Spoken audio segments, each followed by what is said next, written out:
Hi, I'm Rob. And I'm Angie. And together we are TwinFinity. We are back with another video on a whole new computer. For those of you that saw our Christmas video, know the saga. And we don't know if this will be different or the same. It's the same kind of computer, but it's 12 years newer. Oh, look at that. And Cookie's going to bring us treasures. Isn't that nice? So, before we dive into our question and answer video, we always tell a little story. And this story is about last month's video.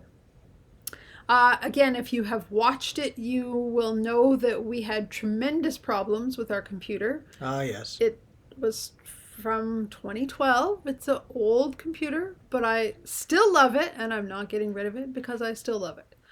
But it's old, and it was struggling. So it cut out on us 3 times. So I had to splice the 3 separate video pieces together to get the full video. And the neat thing is when I put them all together, the video time was 1 hour and 11 minutes. We didn't try to do that. We couldn't have tried to do that couldn't have done that if we had tried when we put 3 separate videos together. So it was kind of neat. As frustrating as it was when we lost or when the computer crashed after the first video, I totally thought we lost the video, and I was like, oh my God. And when the computer finally, it took like an hour, didn't it, for it to wake up and rejuvenate? Yeah, it did. It was looking like everything was gone. It looked like the whole computer was just toast, done, fried. And I was just like, oh, I lost my computer and I lost the video. But it all came back to life enough, and then we had to do it again, and then we had to do it again. And we finally got a video put together. But it was just really cool that once I put all the 3 pieces together, it ended up being 1 hour and 11 minutes. Kind of neat how the universe works. You can't plan that. Nope, no planning.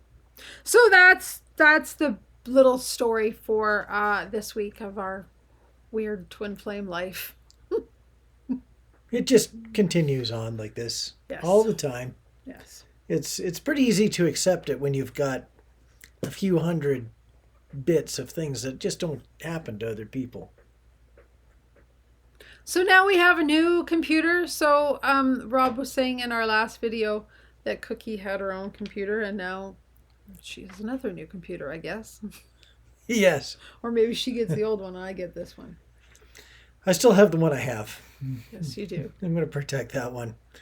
I don't want to have to learn another new computer. We have a lot of computers in this house now.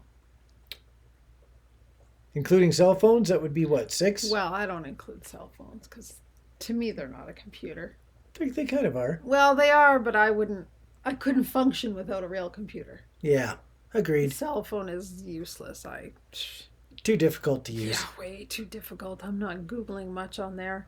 Though I did Google one of the questions from on here just to refresh my memory on some things, and I did do it on my phone. So I guess. But I don't like it. I need a computer.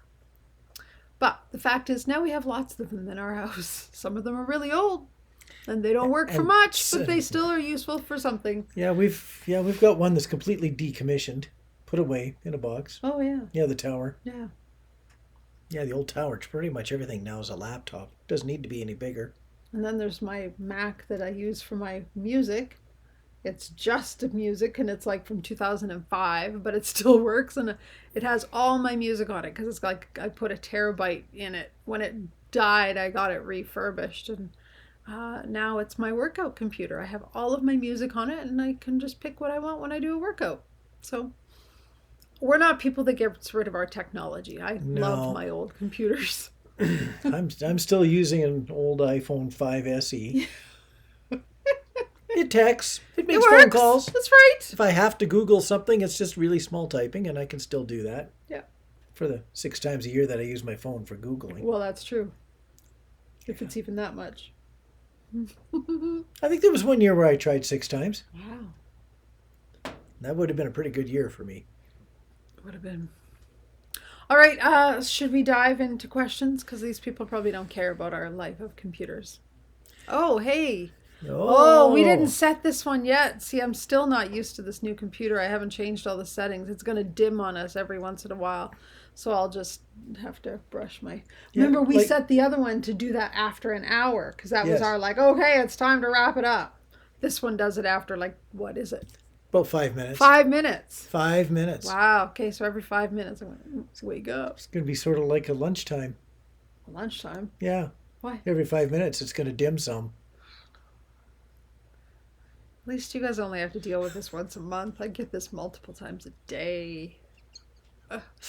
I roll. Try being the poor people at work. I get to have a whole workstation to myself sometimes. I'll say something and everybody will just leave. And for good reason. All right, bad punny person. Okay, Punishment is reading questions. my punishment. Yes.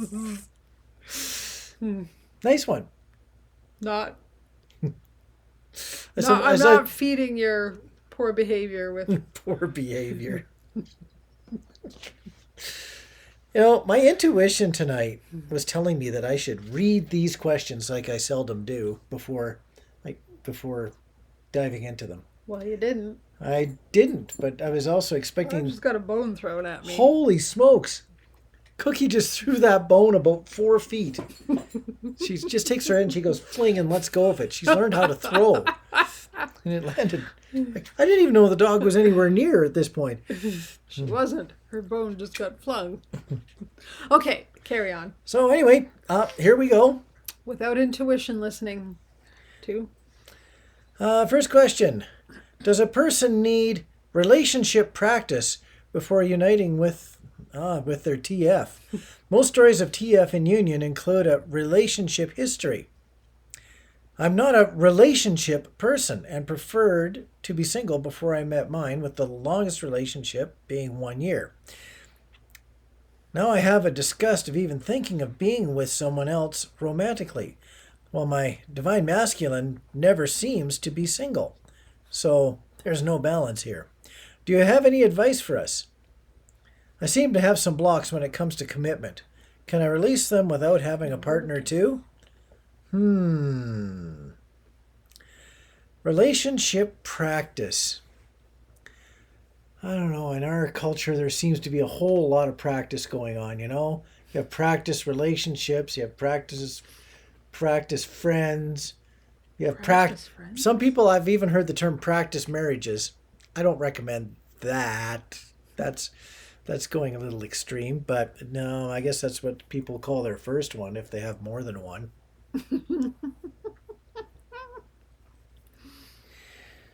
Oh. So, do you have any thoughts? I kind of want to hear your opinion before I give mine, but if you need time to process since you didn't listen to your intuition and read the questions ahead of time. If a person followed their intuition and didn't leap at every third or fourth relationship that came along with the thought that it might be it, and then they all of a sudden do find their twin flame and they know it, I guess you wouldn't need to have practice, because your intuition would tell you that you have found the one without having all the practice. Yeah, but even though you found them, you're going to have time apart because almost every twin flame connection has a separation period. Yes. Because you come together, you mirror all your crap that still needs to be healed, and then you have to pull apart and do the healing work. I do agree with this person that it seems like people have to have 2 or 3 or 4 other relationships so that they all of a sudden have an understanding that the twin flame relationship that they found is special, so that when they go into separation, they recognize it as being different from the other relationships they have. But I don't think it's at all mandatory. It just seems to be nothing mandatory on this journey. It's whatever works for the individual. Because no two, and we've said this many times, no two journeys are alike. So there's no rule that says you have to be in a certain amount of relationships before you can have a successful union with your twin flame. I don't think it is at all necessary. It just seems to be almost a path of least resistance. It it gives you the opportunity to mirror off of other experiences. But wow, I sure hope it isn't absolutely mandatory because that's very hard on people. That's why it's Well, part of why this journey is tough. there's a lot of people that don't. Oh, Oh, there's five our next minutes. 5 minutes. We'll be saying that a lot this video apparently. Hopefully, we'll just get to the point where we just wake up the computer and not interrupt our train of thought. There's a lot of people that struggle with the concept, not even the concept, the idea of being with somebody else while they're in separation with their twin. I don't know how many times we've answered questions about that of like, I can't even imagine being with somebody else. And so a lot of people either aren't or don't want to be. And again, you have to follow what's right for you. What our journey was different. We both had relationships in between, and that worked for us. But it might not work for you. And so you need to honor what works for you. But I personally, again, in my own experience and just in experience of connecting with so many twin flames, do believe it is very helpful. And I like the way you put it, that it's relationship practice, because that's exactly how I saw it when I was with my other relationships. I wouldn't be who I am, nor would I be or have been ready for Rob had I not had those other relationships, because they were very much practice. I learned so much in those relationships that helped me be with Rob and helped me be with Rob in a better, healthy way than if I hadn't. If I hadn't been in those relationships, I would still be playing out some of those unhealthy dynamics in our connection. And it can still work. It just makes your connection harder in the beginning because now there's more to work through.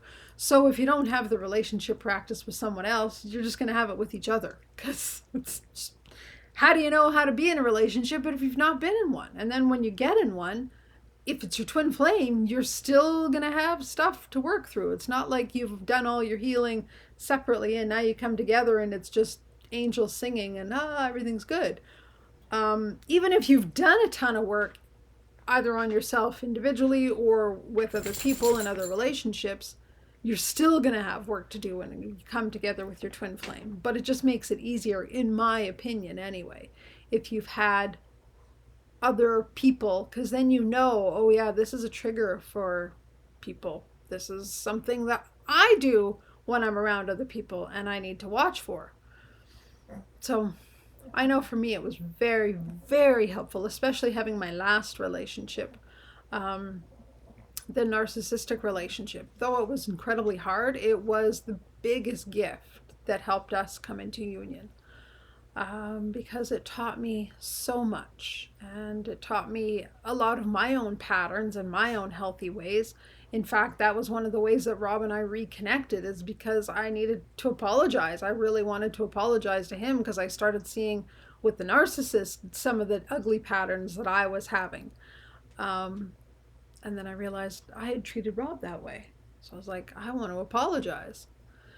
So again, there's no right way, there's no one way, there's what works for you. And if you're not a relationship person and being in commitment is an issue for you, like you've mentioned in the question, then you might want to look at that. What is it about commitment that scares you? Start looking there, and don't worry about being in a relationship with someone else, but just find out why it's scary to be in commitment and start having a relationship with yourself. Start having commitment just with you.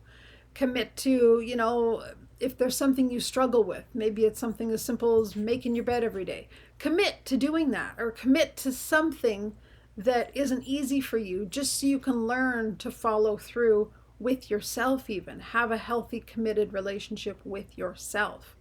And that will then help you learn to have commitment with other people. You can also have friendships. If you're not into relationships, you can work on commitment in friendships. There's many ways to do that. You don't need a romantic relationship.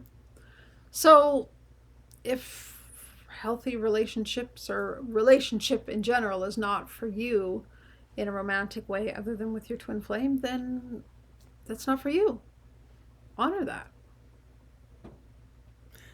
You go ahead. I just feel like there was something I missed. I've actually got two thoughts, and I'm going to go in a direction that I don't normally go. Um, this question, what it really reminded me of is that there's numerous, I'm going to say, cultures out there where having practice relationships is not part of the normal. You have one person, or you're assigned one person, and that is your relationship. And oftentimes with those relationships, it's the older generations that have gone that route, that have the wisdom and experience to help the younger generation starting out get through their tough times. They have their stories, their ways of adapting their I'll call it coping mechanisms, to help people that have never been through another relationship go through their one and only relationship that they're going to have. This is really, really more difficult when the relationship is also a twin flame or other style of divine relationship dynamic, because quite often the older generations don't have the skill of dealing with the twin flame relationship. If they haven't had that, then some of the struggles that you're going to have are not going to be part of what they will be able to coach you through.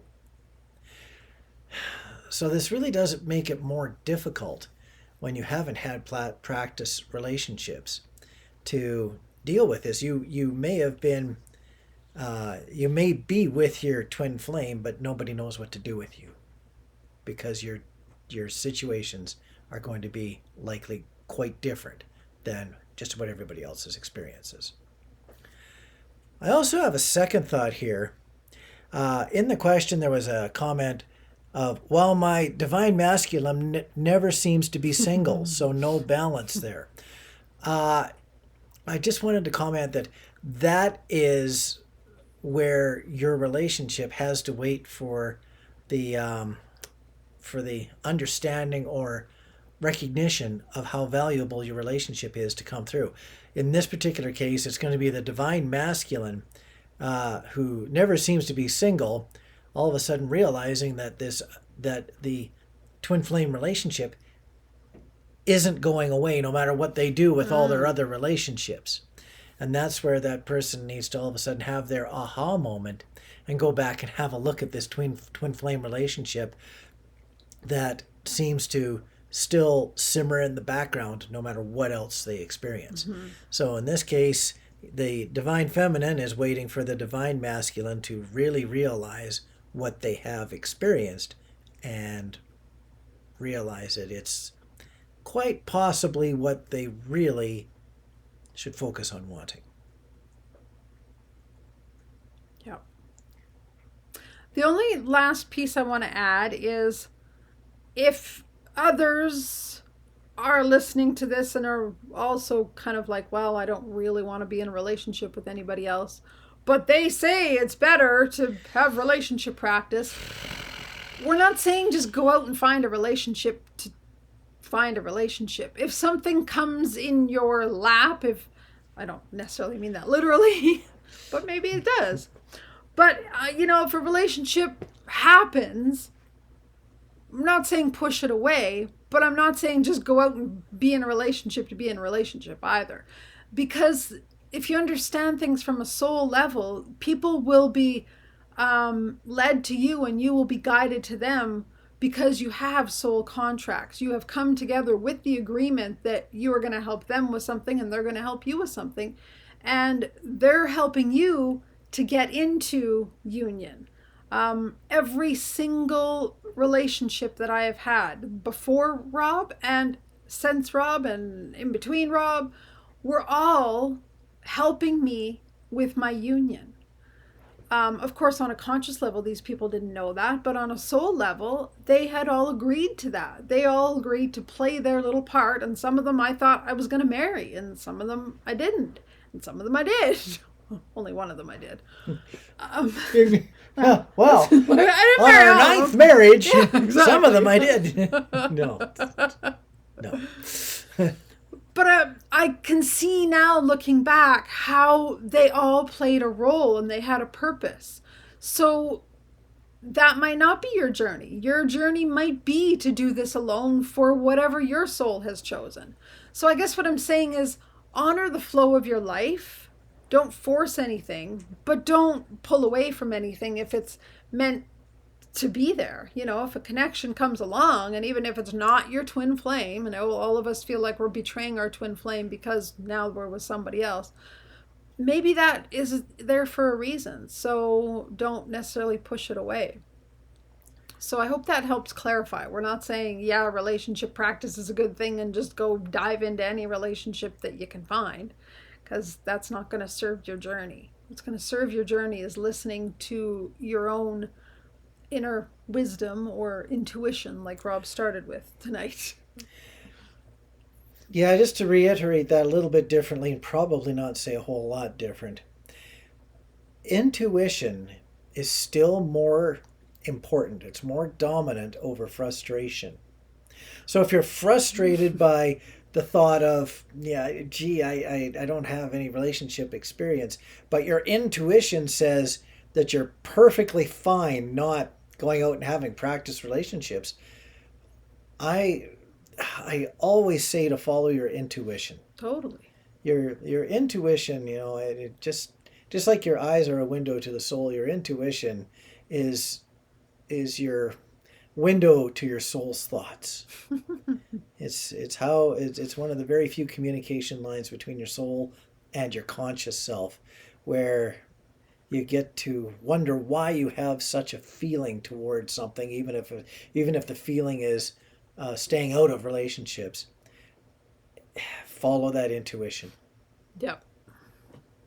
Intuition is closer to 4D. Frustration and confusion is still 3-dimensional. My opinion. Thank you, Raj Guru. Didn't come out the way it was meant to. No, didn't work. No. Okay, carry on. We're 20 minutes in. Yeah. Sure. The task manager and me is like, chop, chop. Sort of like dim sum. No, not at all. That's going down a dangerous road, Rob. Sorry, folks. He's not really.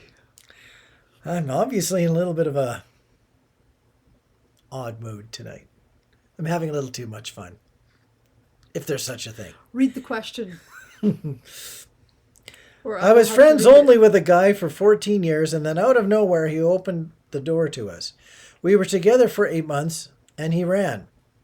After 9 months separated, I discovered the twin flames, and for me, that's when it all made sense why I couldn't just move on and get him out of my life. Welcome aboard. The whole year we've been separated, we haven't gone longer than 6 weeks of not communicating. Angie, in one of your YouTube videos, you mentioned about Rob not even look like he had changed at all in the 3D world. He agreed to catch up, but hasn't yet. I messaged him the other night and was asking if he still wanted to. He showed me that he has not stepped out of ego or even wants to have an open conversation at all. He hasn't changed from when we were together. He normally ignores any text where he would then have to talk about his thoughts or emotions. That's still a form of running. Yes. I have constantly been healing, releasing so much from childhood, and even got a healing coach, and he is still the same. He, I'm guessing, would be the divine masculine. Angie, how did you then start to see or know that Rob had changed? For me, you get the clipboard. Thanks, because I wrote some notes on it, but I remember what I said. It actually started when we were guided back together in 2012. Just our conversations were different. He was able to talk a little more deeply, like you say, about feelings and stuff. And spirituality. Spirituality for Rob used to be a great struggle. He was deeply spiritual, but I don't know why you had such an issue with it. You were just like afraid when I do anything like fluff your plant's auras or talk to angels. That was just too much woo woo for you. Well, it was a case of understanding what normal is. You know, we have so many changes that we've had in our society in the past 5 years. We talk lots about new normals. Sometimes a person's old normal serves them well up until the time they have to start to understand a new normal. And when they can't understand it quite yet, they have all the evidence, but they haven't connected all of the dots. It's really confusing. There's that word confusion again, when you haven't got the intuition to put it all together yet. The word of the night is intuition. It must be intuition. So that's when I started to see changes because, when we would meet up, like we hadn't seen each other for years. And then in 2012, we started reconnecting a little bit and we could have deeper conversations. I could talk about crystals or angels and he wouldn't be like, weirdo. But that's also going back to the last question.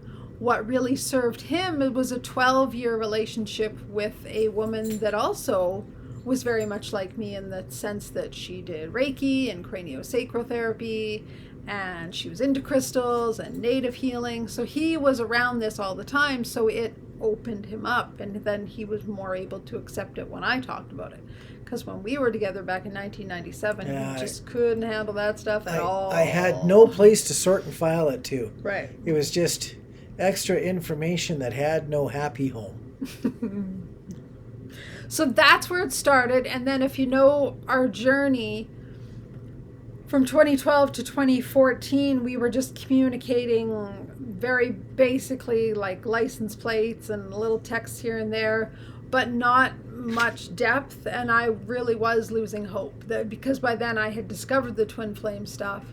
And I was just like, I can't see how this man is ever going to awaken. We're not going to ever end up together. I don't see how this is going to be possible because our only conversations are texts about license plates. And in 5D, I was getting a ton of information. We would talk telepathically all the time, and he was telling me I'm awakening and this is changing and this is happening and I'm learning this and I'm on my planet getting this DNA upgrade. And I'm like, okay, I thought I was making it all up because I wasn't seeing anything external showing up or happening. And then poof, it literally just exploded all at once. So don't be discouraged if you don't see any change and you think nothing's happening, because it's happening on a higher level that he's not even aware of at the time. And then when it's ready, when he's ready, when you're ready, when you've both done enough of the work to hold the union vibration, then things will start unfolding and you'll start seeing it in 3D and not just feel it in 5D if you're even feeling that. But that's where it started for me, was 5D, and then it slowly evolved into 3D, and then it exploded in 3D, and all of a sudden he was like awake, and I was like, holy crap, what do I do with this man? This is what I've dreamed of for 18 years, and now it's here. So it does happen. I'm reading this one part of the question that says, he agreed to catch up but hasn't yet. It's one thing to learn and have words and concepts in your mind. It's another thing to live it. And I don't know how a person could agree to catch up. I think that they could agree to try to learn. I think they meant catch up as in like get together and visit. Ah, okay. Yeah. Not catch up like I'm gonna... On a spiritual level. Yeah. I don't think he's even awake enough to understand that in those ways, right? To say, I'm gonna try and catch up to you spiritually. Yeah, I think she's saying they were gonna like go for coffee or something and catch up. Different kinds of ketchup. Yeah. And I'm not going there. Not the mustard kind. Not the mustard ketchup. Sorry. It's one of those evenings. Do you have anything to say before we move on to the next question? Anything that's useful? No,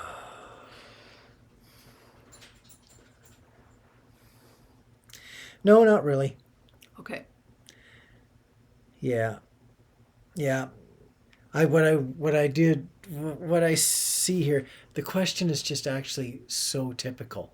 One person wakes up, steps ahead, does lots of healing on their own. They recognize where they've had some trauma somewhere past in their experiences, and they try to work on that, and they see absolutely nothing from the other person. Wow. That's when you know you're a twin flame, is when you've got that portion of the journey absolutely nailed. Really. Yeah, that's congratulations. Okay, next question. Okay. Someone has a touch of a sense of humor. Yes. Says, hi, Rob and Angie, and then in brackets, Ken and Barbie. You know how long ago this question was from? Yep. I've noticed since separating with my twin, I held on to a lot of anger and resentment. And I also felt it was while we were together because he was with someone else throughout our entire relationship, who he was actually with first and ultimately did not leave. I spent over a year denying the twin flame concept after things didn't work out with us, but the 5D connection is undeniable. We are interacting in dream world every day, and for the first time I was genuinely able to get mad about the situation in the dream and now.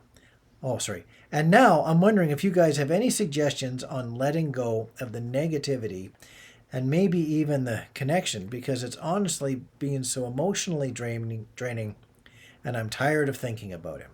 I want to move on. Which leads to question number 2.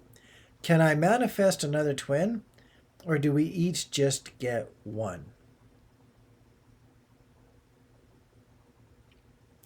I like to stick with the thought that there's some very rare circumstances where a person has more than one twin, but I've seen it once, and I've not seen it all the rest of the times. So I'm going to say that it's probably a really safe bet that you've got one twin. And especially if you look at the word twin. Twin Means like two. two. It doesn't mean 3, 4, 5, 8, 10. There's some people out there that talk about that twin flame that I had and this twin flame and the next twin flame. And if that works for them, float your boat. But I think in those situations they're just drifting about their soul group, not necessarily their twin. Yeah. When you understand the concept of what a twin flame is, it is one soul that has split into 2 complete souls, not half souls. Some people out there also think you're a half a soul. You're a half a nothing. You are a complete soul. One of you just carries more of the divine feminine energy, and one of you carries more of the divine masculine. But part of the reason why the journey is so hard, and I wasn't meaning to get into this whole thing, but we will since we're here. But part of the reason is because you have to balance. Yes, you might have been the stronger feminine energy in the split, but you still have to find balance and wholeness within yourself before you can be in union with another. Because your soul, even though it is split, it's still a complete soul, and you have to find that completeness and wholeness within yourself, because that's inner union. Once you have inner union, then you can have outer union. It's just like when identical twins are born. They're 2 complete people. Right. But they're not like 2 halves of a person, and they gotta like join together to be one person. Right. Same basic idea. So yeah, 2 identical twins can't manifest a third twin. They're just 2. So you cannot manifest another twin. Nor can you manifest your first twin. If we're really being getting deeper into this, you can't even manifest your twin. They show up when your soul is ready, when you're at a point in your journey that you're ready to literally almost meet yourself. Right. Right. You need to do work before you're ready for that. Some people meet their twin when they're super young. Some people don't meet their twin till they're in their 60s. And some people's souls have never yet chosen to split, and they don't have a twin.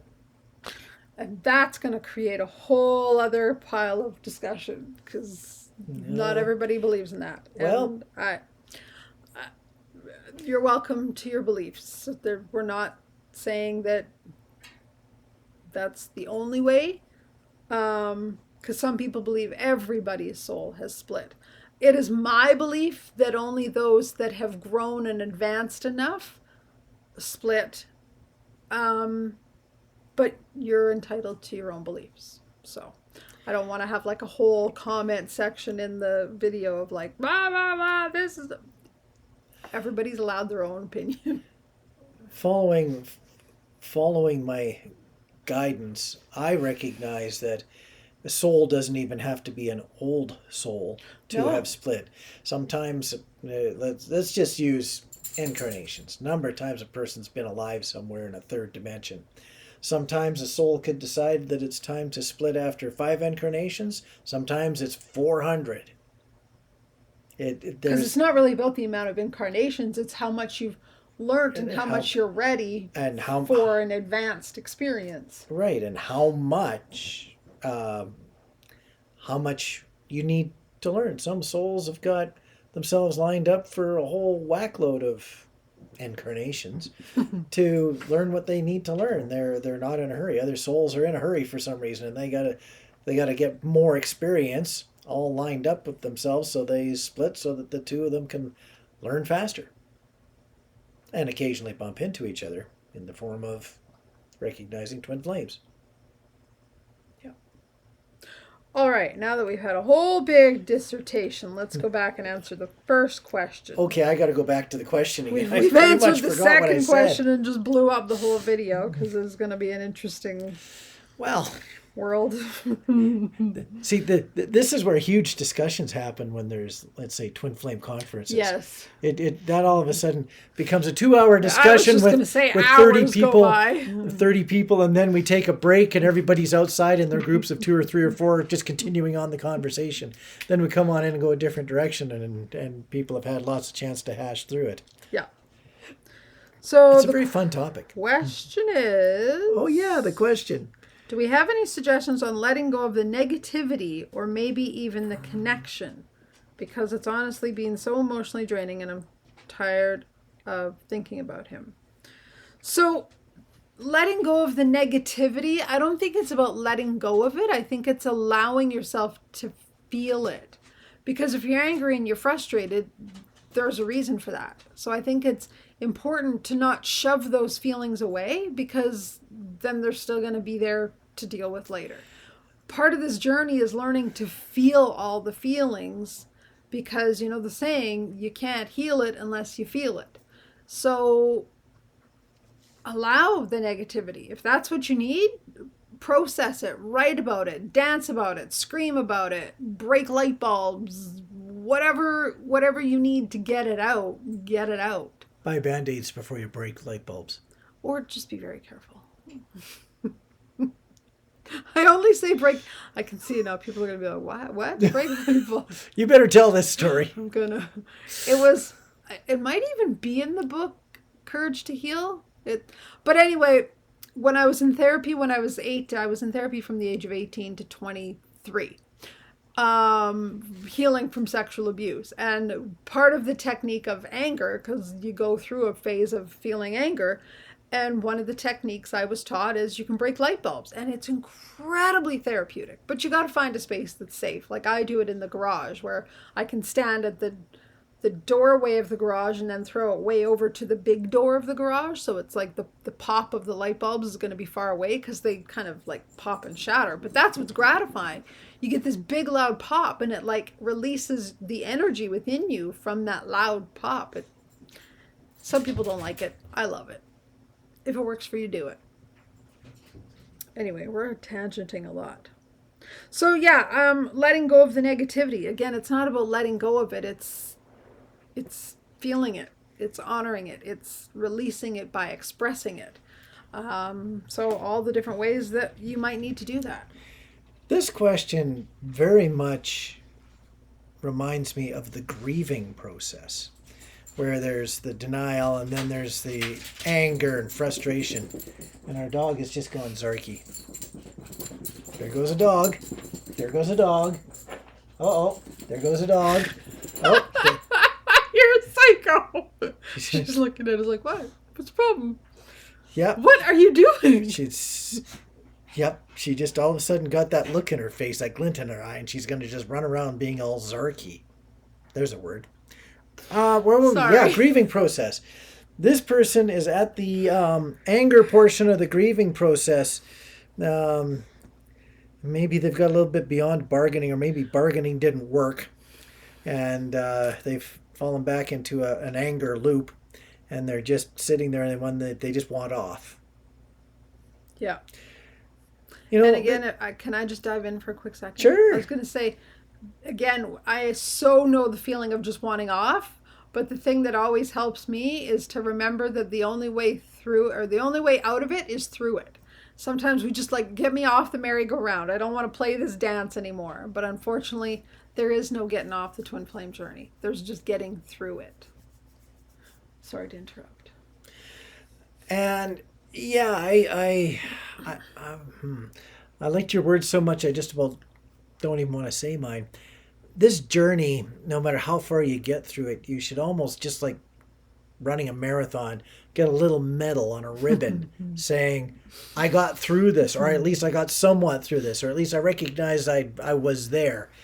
And that medal, even if it's just something you write on a piece of paper and put in a frame and hang it on the wall, is where you put your feelings and emotions, and you put that on the wall over there and try to stay away from it. It can be a reminder of either what you are, or what you've been through, or what you needed to place someplace else, but it would almost be like a physical way of taking those feelings and emotions and attaching it to something else rather than leaving it stuck to you. But really, you should, it's not a dishonor to have struggled in this journey. It's sort of a rite of passage. I was just going to say the journey wouldn't be the journey if there was no struggle. So to say that you even recognized yourself as being a twin flame is a bit of an honor. And yeah, tuck it away as being something that you've been through. Sort of like when you recover from a broken leg. Not a lot of fun, but eventually you do get to move on. Yeah. But it's not something you can just like a broken leg, you just can't snap your fingers and say, okay, I got a good leg now, I'm moving on, I'm leaving it behind. You got to go through the healing process. You have to, go through it to come out the other side. Yeah. Yeah. Sorry about that. And just one last piece to that. When people are asking, like, how do I let this go? How do I get rid of this connection? Just recognize that's the ego part of you. And there's nothing wrong with the ego. We're not saying that in any sort of judgment, because the ego is part of the journey. But it's learning to have a healthier relationship with your ego. Your ego is there for a purpose. It's just trying to protect you, trying to keep you safe. So it's learning to work with the ego and have it sort of take a back seat. A lot of people say the ego needs to die. Again, if that works for you, great. It's not my experience, nor is it my opinion at all. We need the ego. That's part of being human. But it's learning to allow the ego to have its place, but not be too in the forefront and like take over your life. So it might be helpful to do some work with the ego, and whether, like, for me, it was conversations in my journal. I found that very effective. I would literally write from the ego's perspective and then write from the soul's perspective and let them have a conversation back and forth until they found sort of an agreement that, okay, I'll take over here and you can take over there. And so you're not struggling so much. But when people are just like, I hate this journey, I want out, I don't want to think about him anymore, that's the ego piece that's running that. So it's learning to recognize where you're at and why you're there and work through that. Again, it's working through it. It's not running away from it. It's not trying to get rid of it. Just because it's a thought, and it's off topic. Ego, I just had the thought that it's better when it manifests itself as ambition than when it comes through as domination, whether it's dominating others or dominating yourself. If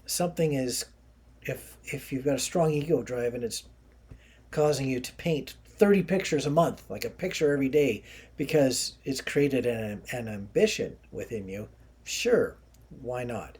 But if your ego is forcing you to do this or forcing others to do that or trying to get people to think the same, like your twin flame, to think exactly about what they should be doing, not necessarily being where they're at, that's a less healthy form of ego.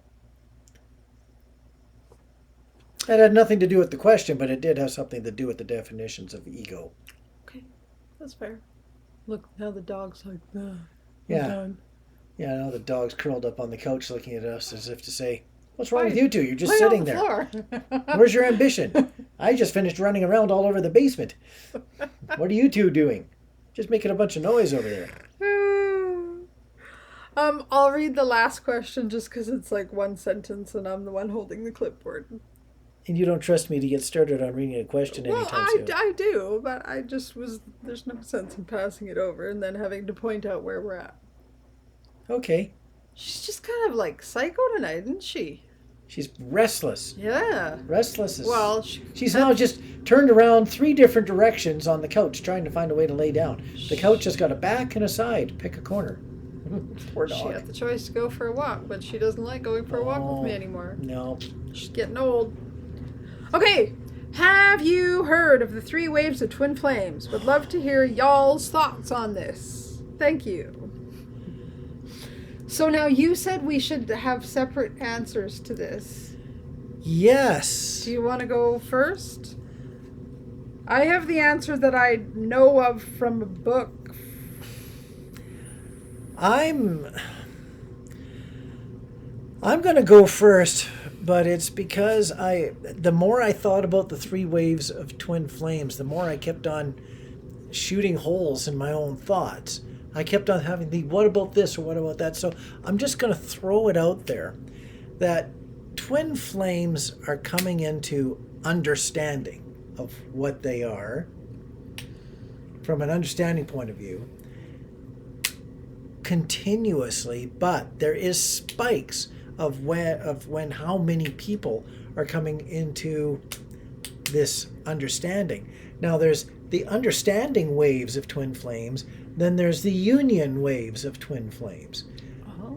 Yeah. So wow. All of a sudden I'm all over the map on this one. There seem to be some what I'd call early first wave people, like let's say the Sandras and Allens and people like that, who they've been around forever, like the 90s or even the 80s or whatever. 70s is when they got started, sure. Then there really did seem to be an honest to goodness wave right around 2011. 2010, 2012, 2011. That's when a whole lot of recognition happened. A bunch of people had this big aha moment that caused a real upsurge in the people who were part of the twin flame community. A bunch of people became aware of the concept and of the journey of twin flameism. There seemed to be another wave at about the 2018 to 2020 mark. Maybe you could throw 2017 in there, but 2018 to 2020 mark. And I believe that there'll be another one again at about 2030, which coincides with another conversation that we had earlier. But just because someone is in between the waves, they could almost philosophically look at how these different waves have manifested themselves and pick either one before or after. I don't think it's necessarily important to identify with a wave or a batch, much like we talk about Generation X, Generation Y as millennials, etc. From a sociological point of view. I don't think it's really all that important to say whether or not you're a first wave or a second wave or maybe an early third wave, because the third wave is, they're just starting into their understandings and possibly unions now.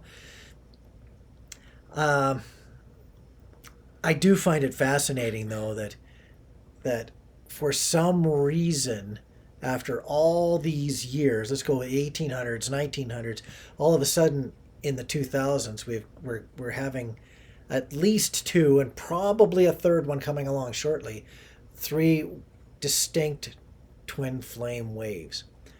That's where I see the definition of twin flame waves from that point of view. This is actually very good that we chose not to discuss this beforehand and answer separately, because you just gave a bunch of perspectives I've not actually thought about. So I've actually thought about this quite often, because when I hear something that someone says, oh yeah, I feel like I'm part of the second wave, I feel I always need to try to understand where people are at. It's hard to, I find it hard to be a coach without understanding what the game is. Just to throw it into a sporting perspective. My understanding of the different waves actually comes from not just about twin flames, but about what Dolores Cannon, if you are familiar with her work, she actually has a book, and that's what I wanted to look up, and also the definition she gives, not definition, but like the breakdown of the three waves. So she has a book called The Three Waves of Volunteers and the New Earth. So she doesn't break it down to just specifically twin flames. Twin flames are part of that because it's the three waves of people that have come, or I should say souls really, that have come, that are more advanced beings, often, star seeds from other planets and whatnot. We have come to assist the Earth in its ascension and help with getting people to New Earth. So she breaks down the three waves as the first wave being born anywhere between 1949. Is that what I wrote? Yep. Wow, that 9 looks really funky. I'm glad you can read it. And I was like, was that a 0 that wasn't completed? It's either a 7 or a 9, but it's got a dark spot at the top, so I think it's just a closed 9. Okay, I'm glad you can read my writing. So, from 1949 to 1960 is what she says those were born, and those are baby boomers. Then there's number 2, which is people born from 1960 to 2001. And those are Generation X and some millennials. And number 3, she specifies as 2001 to now, and those are the crystal children. Now, we're not saying that it's anybody born in those time periods, but it's people that are here, whether twin flames or other souls that have come to help with, whether you're light workers or whatever other terms are out there, whatever other experiences or beings are here. Advanced individuals from a spiritual point of view. Sure. Yeah. So yeah, she doesn't specify it as twin flames. She just says the three waves of volunteers. So it is interesting that we've had, very different kind of views of that, because neither is really wrong. Just different perspectives. And so I'm looking at those dates, and I'm from the second realm of those dates, but fairly close to the first realm. I feel like I belong in that older generation, because I've always been a little older than I am. The number 1? Yeah. I feel like you should be a first wave? Yeah. I'm more of a boomer than an X. Okay. Cool. You just have to look at my old stereo system. I'm ancient. Yeah. I figured I'd get a smile out of you for that. Yeah. So it would be interesting to hear other people's perspectives on this. If you know of more concepts around the three waves specifically of twin flames, or if you know more about Dolores Cannon's work and her book about the three waves of volunteers. I've not read her book. I really should though, because it would be an awesome book. Dolores Cannon's work is fascinating. She's the one that actually created QHHT, quantum healing hypnosis therapy, which I love, and we've shared in other videos. In fact, I think we talked about it in our Christmas video. Brilliant lady who has passed on, but she did enormous amount of work, and I have not studied her work a lot, but one of these days when I get back into being inspired to read books, maybe I will. Right now, not there. I would totally invite comments on on other people's perceptions.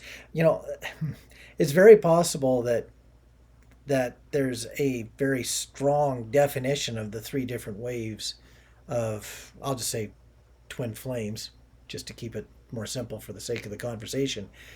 And I may have missed it. I may have not been introduced to it. So if somebody wants to throw in a comment and say, hey, this is what's going around and it's really popular and people are really resonating with it, sure, I'll gladly add another concept. Us. Yeah. Absolutely. If we miss the boat, let us know. But yeah, that's all I know of is Dolores Cannon's work on volunteers, not specifically twin flames. What I've noticed about what you talked about in regards to Dolores is that, still somewhat similar to what I was saying, each wave has its own traits, its own characteristics. And whether you're talking about three different very long waves, like you're talking 20, 30, 40-year waves, or whether you're just talking from 2000 on, where we've only had a chance to have a couple of waves already that seem to have any distinct characteristics, it's obvious that spiritual growth concepts, what's commonplace, what's accepted, different styles of new age ways of looking at things, that there is a tightening of how quickly a generation comes and goes. Yeah.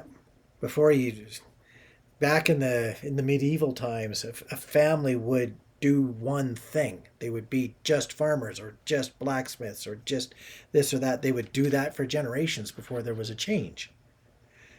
Nowadays, people blow up their internal concepts and put them together again every 5 years. Evolvement is happening much quicker. Yeah, things are happening much quicker. So these waves, you could be talking, two people could be talking about two completely different waves of spiritual knowledge, and each one could be right depending upon how they're defining their wave.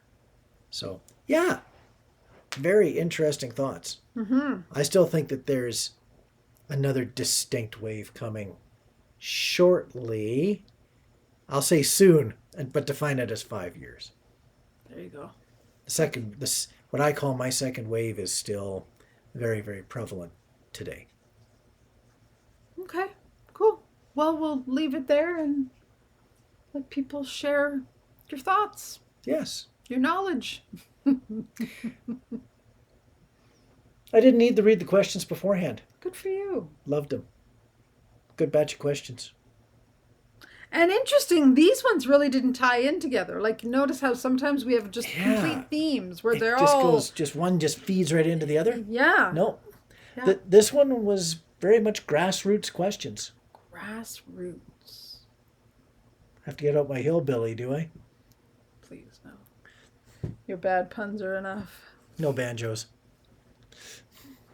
I think we're going to leave it there. Before I get carried away. Because we're at 59. There we are.